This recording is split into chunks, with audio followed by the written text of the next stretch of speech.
कभी कभी भूल जाते हैं ना। ठीक है, तो मैंने जैसे बताया कि आज हम boiling point and melting point को डिस्कस कर रहे हैं। तो melting point and boiling point of aldehyde and ketones.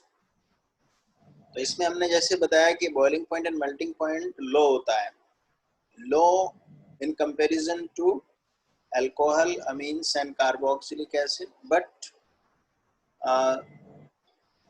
Higher होता है थोड़ा सा हाइड्रोकार्बन एंड ईथर से, due to its dipole dipole attraction, ऐसा होता है।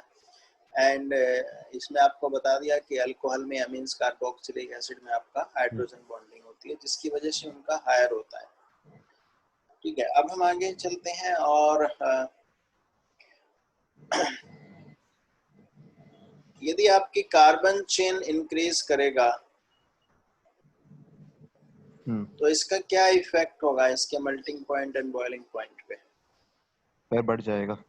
क्यों बढ़ जाएगा? सर क्योंकि जो मतलब कि क्या कहते हैं, वो ज्यादा हो गया ना, मतलब कि चेन अगर बड़ी हो गई तो उसके चलते बल्कि ज्यादा हो गया। क्या हो गया? हाँ, बल्कि बोल दो। नहीं तो बढ़ क्यों गया? कौन सा बॉन्डिंग बढ़ा? क्या डाइपोल डाइपोल बढ़ा? वैंडरवाल बढ़ गया।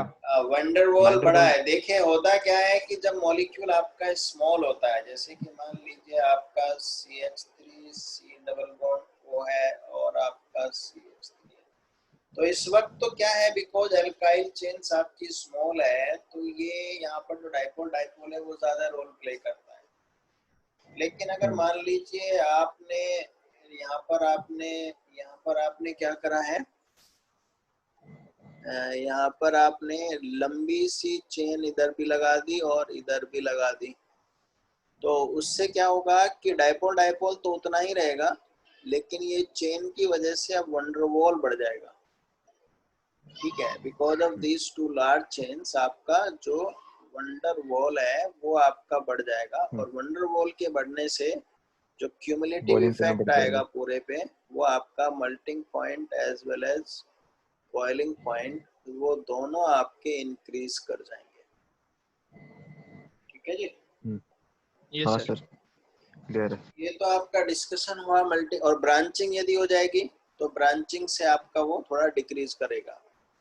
यदि आपकी ब्रांचिंग हो जाएगी, हाँ, तो सरफेस एरिया बिकॉज कम हो जाएगा। याद रखिएगा, वंडरवॉल सरफेस एरिया के अकॉर्डिंग काम करता है, तो ब्रांचिंग जब आपकी हो जाएगी तो सरफेस एरिया जो कॉन्टैक्ट का है वो कम हो जाएगा, जिससे आपका ये बॉइलिंग पॉइंट और मेल्टिंग पॉइंट भी आपका डिक्रीज कर जाएगा। उसके बाद आ जाता है अब हमारा सॉल्युबिलिटी पे हम आ जाते हैं।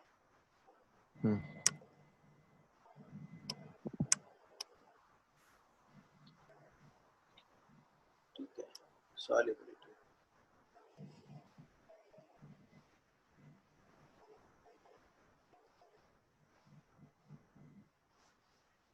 एक चीज और मैं आपको बता दूं कि जितने भी ये एल्डिहाइड एंड कीटोन्स हैं, बिकॉज ऑफ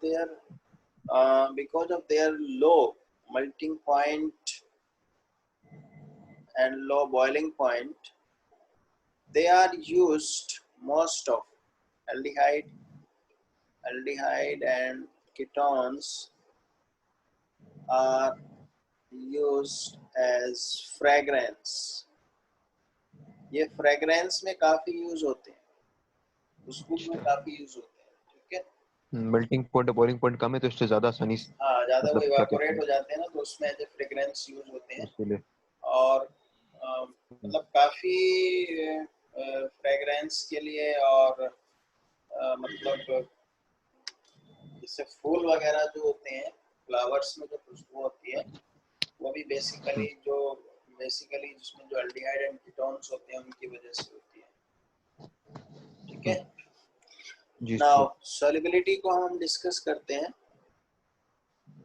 सॉल्युबिलिटी में क्या है कि जो आपके लोअर एल्डिहाइड एंड कीटोन है, लोअर से मतलब जिसमें अल्काइल चेन बड़ी नहीं है, लोअर एल्डिहाइड एंड जो आपके कीटोन हैं, ये तो आपके कंप्लीटली मिससेबल है।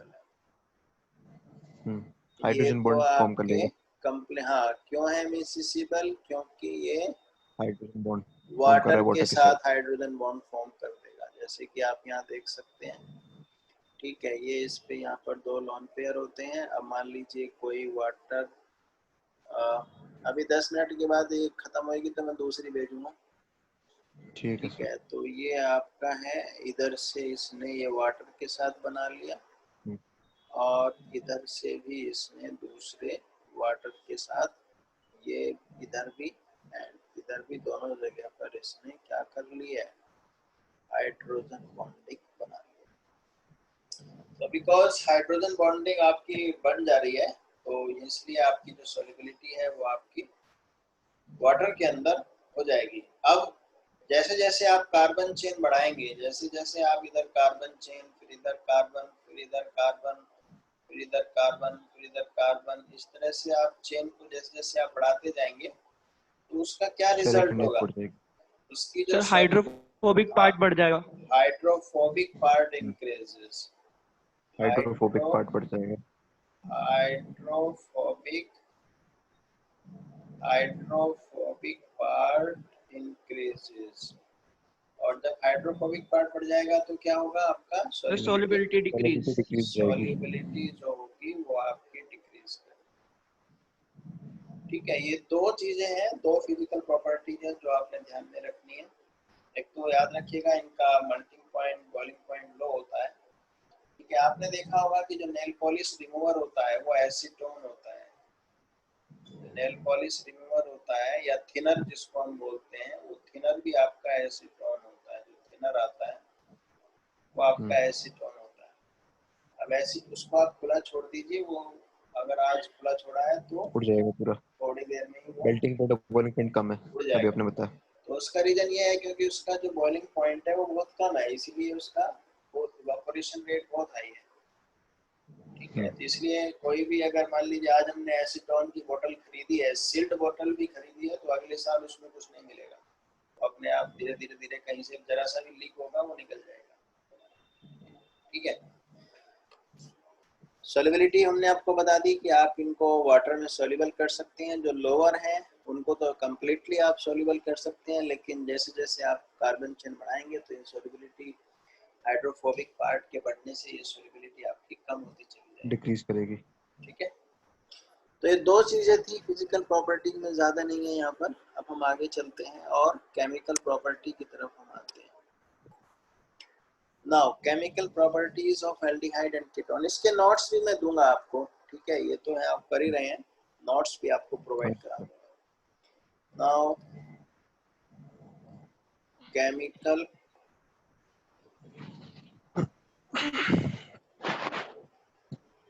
प्रॉपर्टीज को थोड़ा सा डिस्कस करते हैं।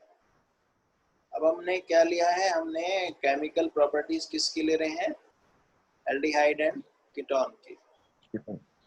एल्डिहाइड एंड कीटोन से आप क्या बना सकते हैं, या एल्डिहाइड कीटोन कौन कौन सी केमिकल प्रॉपर्टीज आपकी डिस्कस करते हैं, वो हमने अब समझना है।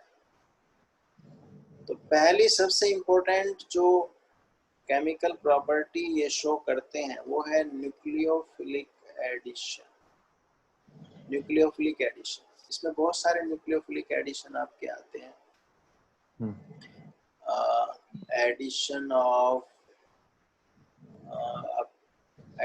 हाइड्रोजन भी आप करा सकते हैं। जनरली एडिशन ऑफ HCN है जो हम यहाँ पर पढ़ेंगे, एडिशन ऑफ अल्कोहल है, एडिशन ऑफ NaHSO3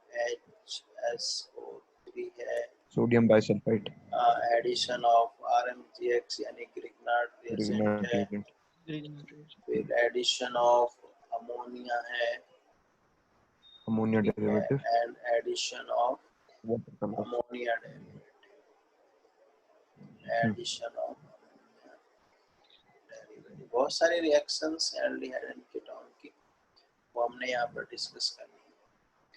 इसके अलावा है आपका एल्डिहाइड कीटोन है, तो ये जो ऑक्सीडेशन, हाँ, ये जो कीटो ग्रुप है, इसका इसका ऑक्सीडेशन हो सकता है। आपको बताया था कि ये जो अल्कोहल होता है ये इंटरमीडिएट स्टेज पे होता है ऑक्सीडेशन की और रिडक्शन की। ऑक्सीडेशन रिडक्शन दोनों की इंटरमीडिएट स्टेज पे होता है। CrO3 के presence में। ऑक्सीडेशन स्टार्ट होता है आपका अल्कोहल से एल्डिहाइड से कार्बोक्सिलिक एसिड। Carboxylic acid. इसी तरह से रिडक्शन होगा तो कार्बोक्सिलिक एसिड से एल्डिहाइड और एल्डिहाइड से फिर अल्कोहल। इस तरह से होता है, यानी कि कंप्लीट ऑक्सीडेशन जनरली जो ऑर्गेनिक कंपाउंड्स हैं उनका कार्बोक्सिलिक एसिड में होता है और रिडक्शन अल्कोहल में होता है। तो हम यहाँ पर दोनों रिएक्शंस पढ़ेंगे, हम ऑक्सीडेशन भी पढ़ेंगे। ये तो आपका हो गया है ऑक्सीडेशन है, ये तो आपका हो गया यहाँ पर ऑक्सीडेशन भी हम पढ़ेंगे। इसके अलावा हम रिडक्शन भी पढ़ेंगे और बहुत इम्पोर्टेंट दो रिएक्शंस बहुत इम्पोर्टेंट यहाँ हम जो पढ़ने जा रहे हैं, that is the aldol condensation, very important. दोनों पॉइंट ऑफ व्यू से, सीबीएसई के लिए भी और कंपटीशन के लिए भी। इसके बाद है फिर यहाँ पर है आपका कैनिजारो है एंड एल्डिहाइड हो गया, कैनिजारो हो गया, इलेक्ट्रोफिलिक सब्स्टिट्यूशन, और फिर आपका है इलेक्ट्रोफिलिक। वोल्फ-किस्चनर भी था ना एक, या वो तो ऑक्सीडेशन में आ गया। वोल्फ-किस्चनर रिडक्शन में आएगा। रिडक्शन आप रिडक्शन दो तरह में पढ़ेंगे। रिडक्शन टू अल्कोहल, एक रिडक्शन होता है रिडक्शन टू अल्कोहल और दूसरा होता है reduction to alkane. Reduction to alkane, reduction to alkane. तो सबसे पहले हम न्यूक्लियोफिलिक सब्स्टिट्यूशन को देख लेते हैं। न्यूक्लियोफिलिक सब्स्टिट्यूशन,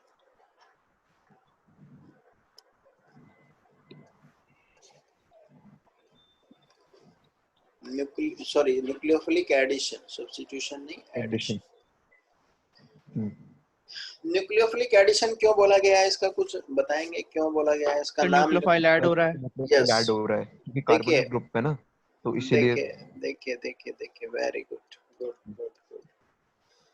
ये हमने जैसे आपको बताया था कि इस पे पार्शियल नेगेटिव होता है, इस पे पार्शियल पॉजिटिव होता है, तो बिकॉज कार्बन पे आपका पार्शियल पॉजिटिव है तो जो फर्स्ट स्टेप है उसमें न्यूक्लियोफाइल पहले अटैक करता है, ये न्यूक्लियोफाइल अटैक करता है और दिस इज स्टेप 1 और यही स्टेप आपका स्लो स्टेप होता है। और आपको बताया गया है कि जो चीज स्लो स्टेप में होती है उसके अकॉर्डिंग रिएक्शन का नाम आता है, वो डिटरमाइनिंग होता है।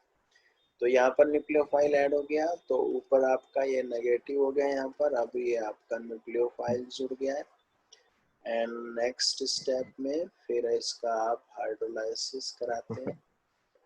सभी न्यूक्लियोफिलिक एडिशन में सेम प्रोसीजर होता है, सभी न्यूक्लियोफिलिक एडिशन में सेम प्रोसीजर होता है। अब यहाँ पर हम एक चीज बहुत इंपॉर्टेंट समझने जा रहे हैं। यहाँ पर दो क्वेश्चन हैं जो आपको समझना है।